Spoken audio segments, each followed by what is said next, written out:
तो फिर बच्चों में भेदभाव नहीं होना चाहिए, बच्चों को भी उसी रूप में देखना चाहिए। तो बड़ा प्यारा भजन, मैं भी एक बेटी हूँ और आप लोगों के बीच माता रानी के भजन सुना रही हूँ। आप लोगों का इतना प्यार मिल रहा है और भगवान की दया से, माता रानी की कृपा से पूरे देश में, विदेशों से भी लोगों का प्यार मिलता है और पूरे देश में लोग अपना प्यार भेजते हैं, चाहे कहीं भी रहें, चाहे मेरी गजलों को प्यार करें, मेरे भजनों को प्यार करें, लोकगीत को प्यार करें। आप लोगों का प्यार किसी न किसी रूप में, किसी न किसी माध्यम से मिलता रहा है। तो ये भजन मैं आप सभी को डेडिकेट करना चाहती हूँ।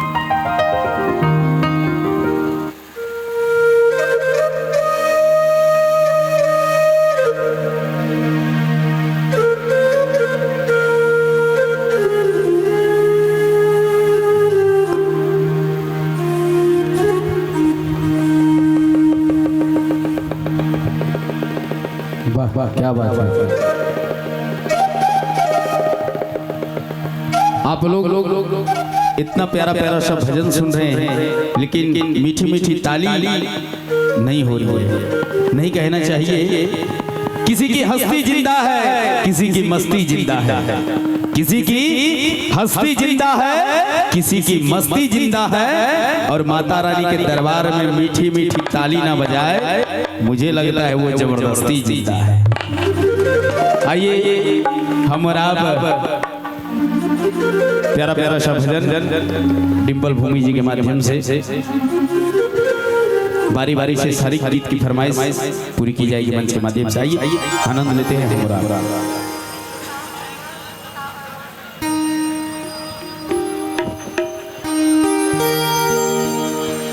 हर दिहलो सेवा कर सेवा कैया सहूर दीहा, अरे दिहलो सेवा कर सेवा कैया हर सहूर दीहा, हाँ सहूर दीहा। एगो बेटी माई जरूर दीहा, एगो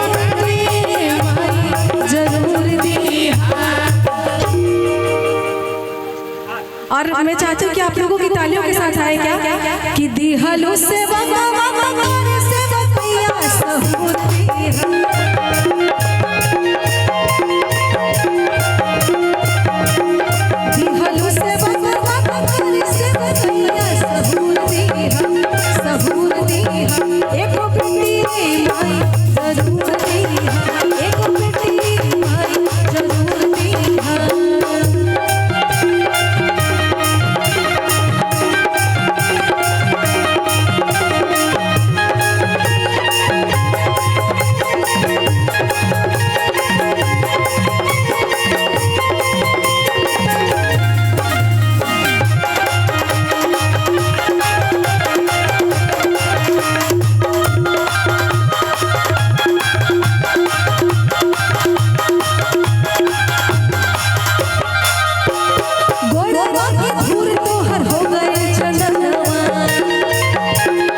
कन्यादान जो करता है सबसे बड़ा दान, सबसे बड़ा पुण्य उसने किया। तो वो लोग बहुत भाग्यशाली हैं जिनके घर में बेटियां हैं, और जिनके घर में बेटियां नहीं है आप लोग प्रार्थना कीजिए कि आपके घर में लक्ष्मी आए, माँ दुर्गा आए।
वाह बोलिए सातों बहना की जय। जोरदार ताली हो जाए। बहुत ही प्यारा